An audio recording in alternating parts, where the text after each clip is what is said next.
Okay, eventually I'll have this recorded by somebody else. It's hard to do the work and record at the same time, but this is what it should look like in the end.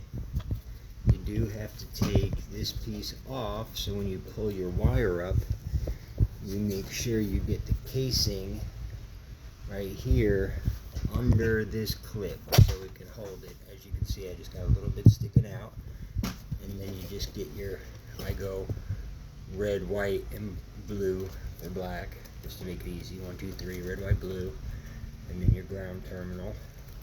And you'll see the difference between the outdoor unit terminal connectors and the indoor unit. And then of course I'll have to put my cover on. I'll get the wires situated in there, get that cover on. Also,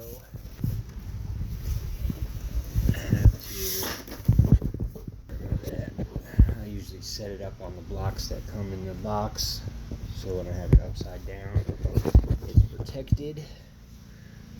But you do have to pop this piece off, and then there's a little plastic piece in here you have to break out. And if you're really gonna go with a legitimate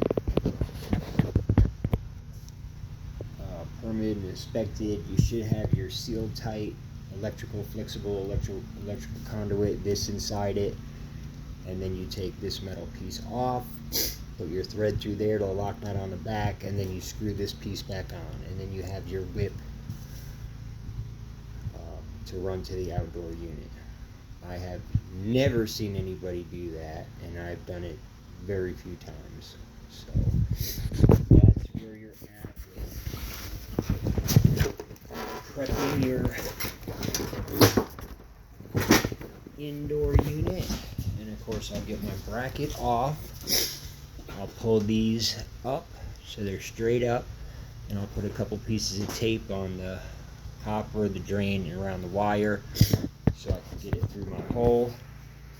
And we're going to line up the bracket and the unit either here or there, and we'll use this handy dandy template that we all started putting in about maybe 6 months ago or so we can level and screw that to the wall, so we'll know exactly where our hole's going to go. But I'll show you some tricks about hitting a stud, avoiding a stud, using a stud finder, and 1/8" 12" long probe bit, so you can easily cover if you're off a little bit or happen to hit a stud, need to move over a couple inches. It's no big deal, unless you're in a situation like this where you have no room, then you have to do some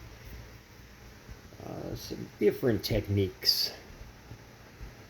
So, alright, well, I'm going to try and set up the camera so you can watch that process, and I'll just show you real quick our outside. Of course, this is a little sun porch, and we're going to put our outdoor unit on a concrete pad, pre-poured,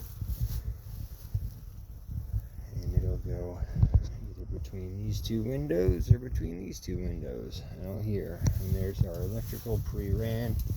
This is 120 volt, so we're going to set up a disconnect. And I recommend to never use a switchable or fusible disconnect. I use non-fusible pull-out disconnect, and 60 amp is always plenty, up to 3 tons, no problem. If you get above 3 and 4 and 5, you might need something a little larger, but avoid some problems by using non-fusible. It is not necessary to have a second fuse. Your breaker is your fuse protection. So, alright, check out the next video.